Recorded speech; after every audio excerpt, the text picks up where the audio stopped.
Oh boy, well, it's that time again. You guys know what is about to happen. So, a brand new season of My Team is upon us.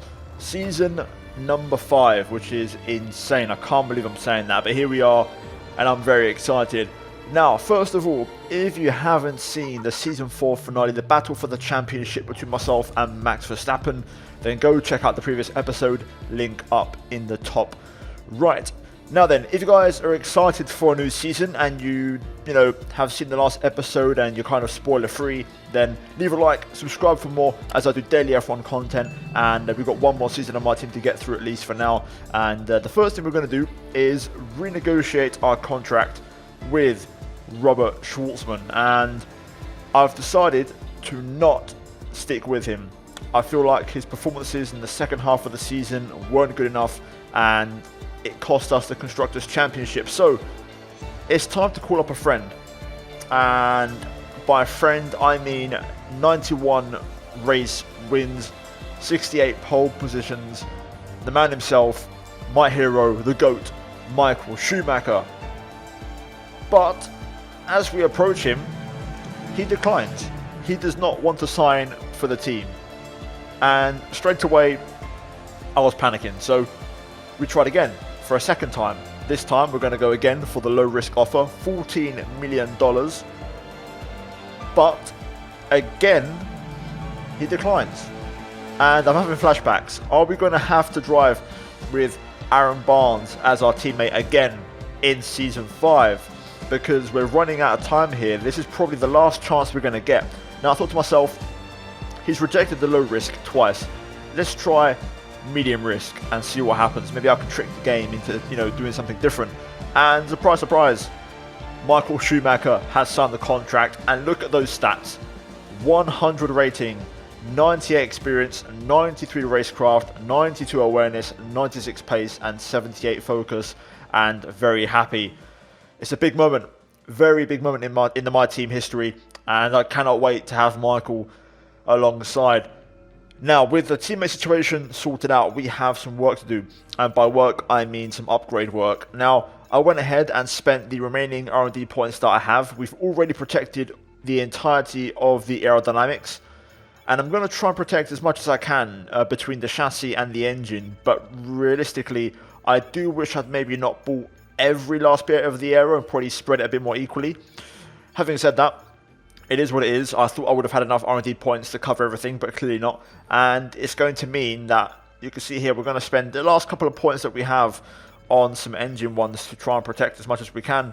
But the reality is, we're going to be having 13 upgrades on the chassis and 13 upgrades on the engine that we're going to lose, which is quite a lot. The good news is that we keep our aero intact, so we keep all 24 upgrades on there.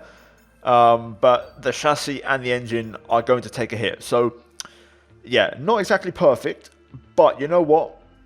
We'll get by. We'll be okay. So, here we are then. End of Season 4. A great season. My first World Drivers' Championship. And, yeah, we now start Season number 5. You can see here we've got the new car under wraps. I'm very excited to show you guys the car. I genuinely think this is one of our best all-time liveries I've ever done. Before that though, we go into the Season 4 end of season bonuses. You can see here on a claim, we actually get very close to level 20. Michael Schumacher is already level 20, and we are on our way to level 25, which would unlock an extra 4th sponsor. So keeping an eye on that. We get our payout from a primary sponsor, DSB Optics, and second place in the Constructors for the prize money, which brings our total cash up to $63 million. And we will be spending that in just a little bit. And here we go, a rundown of the season. So 8 race wins, which is very decent. 2 poles actually as well. My only 2 poles of this entire series so far. 280 points, and first in the World Drivers' Championship and the Drivers' Championship trophy to go with it. So a very decent 4th season. Now it's all about retaining our crown and hopefully winning the Constructors. That's the aim this year in season number 5. Here is the season rundown. So looking at the results, you can see the race wins. We won the opener and we won the final race. And then in between that, some pretty good races. Of course, we had the engine failure in Imola, so we finished in P22 and last. We also had a failure in Britain, Besides that, it was literally P1 and P2 for the first races. Then we had a P9 in Austria. Then back to like that P1, P2 consistency. And then again, Australia happened, which is a race where, again, we had tyre issues, got a puncture. So pretty much, you know, the races that went smoothly, we finished top 2 in every single race, which is insane. So the consistency was really, really strong. As for Max Verstappen, he's still, you know, he won 5 races. Pretty strong season from Max, a lot of podiums. But we just edged it, and we managed to get a couple more race wins, which ultimately, you know, was the key difference. So, yeah, overall, a good season, and, you know, one for the history books. With that said, we look at stats now after 4 seasons. You get a little bit of a preview here into the new helmet and the race suit as well. But first of all, look at that. The first thing on there, top left, Drivers' Championships 1. We finally have that, but there's a 0 on the Constructors, so that is the target this year. 2 poles, 729 points over 4 seasons, 13 race wins, and 8 of those came last season. 28 podiums, average finish P7, average grid P13, and 11 fastest laps. So there's kind of like an overview of the stats. Pause it, drink it in, crunch a few numbers if you like. And with that said, we can now move into the brand new look of season number 5. So first of all, the helmet. We're keeping the same design, but running a bit of black, a little bit of dark blue, and also I want to bring in a little bit of, you know, small details just to kind of refresh the helmet a little bit. So a big fan of this one. Elsewhere, we look at the brand new race suit. I spend actual money on this one in the podium pass because I loved it so much and it looks insane. So here are all the color values. You guys can pause the video and try it out for yourselves. It looks bonkers, and the sponsors are not up to date yet. We're going to change those afterwards. So after this point, we'll give those an update. But here are the gloves as well. Same gloves as last year, but just changing the color pattern a little bit. A bit more red presence on there as well, which I really, really like. And yeah, there is your lot for the gloves, the suits, and the helmet. Now, sponsors. We're freshening things up. Lupo Industries is going to stay because the contract hasn't expired yet. We have 2 new sponsors in Ashave and Avolo. And we have a new primary sponsor, Mission Renault. Yes, I'm going for it. We're going to go something different. You know, fantasy sponsors are always good fun, and I'm a big fan of this. I've wanted to have this on my car for a long time. I think it looks really, really awesome, and I'm sure you guys are going to love it on the livery. That gives you a bit of a preview and something to be excited about. So yeah, very happy with this one. Again, the goal is to finish 3rd in the Constructors or better, so we'll get that hopefully guaranteed prize money. So there's the big news. Mission Renault joins 97 Racing. And to answer you guys' question, will it be on the car every race? No, it won't. There'll be races, like in real life, where Mission Renault is not allowed. And let's just say I'll come up with a solution for those races. So I want to keep it realistic in that aspect. Now, before we continue, I did also spend the prize money, so all of the cash that we had, I did quite a few upgrades on the marketing department and also to improve the build time of the engine because I want to try and bring those engine upgrades first. We'll focus on the chassis later because we do have a maxed out aero, so for me it's important that we optimize the engine package first of all. Now with that said, driver transfers. Sebastian Vettel moves to AlphaTauri. Big news. Big breaking news during the off-season, and your eyes, if you go down, can already see there's been another change. Tsunoda, Ocon and Russell stay where they are. Lance Stroll's a new teammate, and to replace the departing Sebastian Vettel, Christian Lundgaard, the man with the white hands or the white gloves, I'm not sure what happened there, but Christian Lundgaard has joined Aston Martin. So a couple of big changes in the market already. Charles Leclerc and Sainz still at Ferrari, Mazepin and Schumacher still at Haas, and there will be some changes for teams as well on the way. You'll see those in episode 1, so I haven't changed the team liveries just yet. McLaren, Daniel Ricciardo, and his new teammate, Pierre Gasly. Callum Ilott, the man who won a race for McLaren last year, has been replaced by the Frenchman, and McLaren have arguably one of the strongest driver lineups on the entire grid. Daniel Ricciardo and Pierre Gasly are going to be piloting the MCL 35M. Mercedes unchanged, Lando and Bottas back for another season.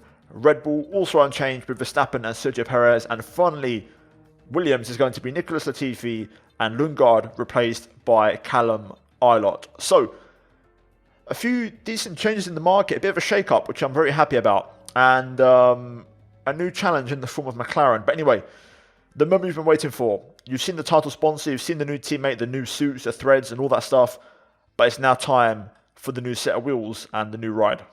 Let's have a look at the brand new car.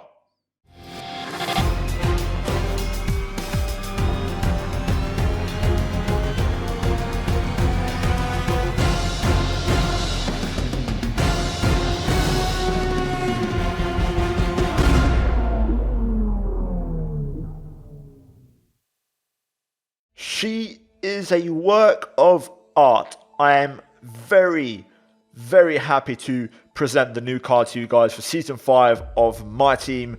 Pending possible change to the numbers. I need to figure out what number Michael Schumacher is going to use, but I want to make the numbers red. With that said, the car looks fantastic. Shout out to Tomo F1 for the red number suggestion. I'm going to hopefully take you on board with that one, mate, in a couple of days' time. But here we go. The new look on the car, the new sponsors, and we've kept in principle the same design as last year, but I wanted to make the blue a lot more present because blue is the color of the channel and I wanted to show it off. We've had black for too long now. We've kept some red highlights because I like how it breaks the car up, and also it is the color of my second channel, my clips channel. But now the black is secondary. It's the color of the stripes and the sponsors, and the package itself works together beautifully.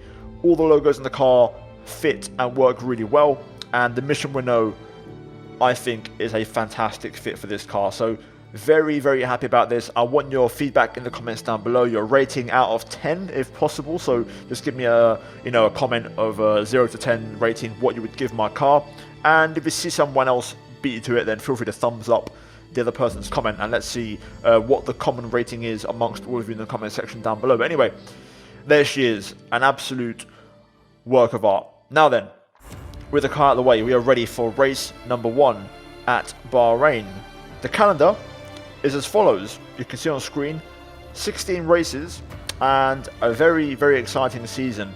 It's the same calendar as last year. The big change being I have removed Mexico because Mexico is usually one of the easier tracks, if not the easiest track on the calendar for me, and we've replaced it with the brand new Saudi Arabian Grand Prix circuit. So for this year, Season 5, we're going to Imola, Portimao and Jeddah. Now, we're ready for a new season, or are we? Because here is the R&D graph, the last thing I'm going to show you guys before the next episode of the first race in Bahrain. The fact we weren't able to protect our upgrades has hit us hard. We have dropped to second worst on the grid. Massive moment. And not just that, McLaren, with their brand new driver lineup, with Gasly and Ricciardo, they are the second strongest team on the grid. So McLaren are a genuine threat, along with Mercedes, who are the top team once again. Red Bull still up there as well. And all of a sudden, things have gotten quite complicated. So hopefully you guys are excited. If we want to defend our crown, we're going to need a massive turnaround, and it's going to be very, very interesting. And also, hopefully Michael Schumacher can join us for the journey and help us out, because we are going to need it. But anyway, guys, I'm going to leave it there. That is it for the pre-season video of season number 5 of my team. Lots of news, a lovely livery, but a car that is second worst, so we have work to do. Leave a like if you enjoyed it, subscribe for more for daily F1 content on my channel, and episode 1 should be going out not tomorrow, the day after, on Sunday hopefully. If not, it will 100% go out on Monday. I need to finalise some mods because we are going to be modding some other cars on the grid this year, so hopefully guys look forward to that. So yeah, bear that in mind. Either Sunday or Monday, you guys will see it in the sub box, so make sure notifications are turned on for this one. And yeah, cheers for watching, guys. As always, check out 2 videos on screen if you haven't seen them. A big shout out goes to the channel members, and I'll see you guys in Bahrain for round 1. Until then, take care, and let's goodbye from me.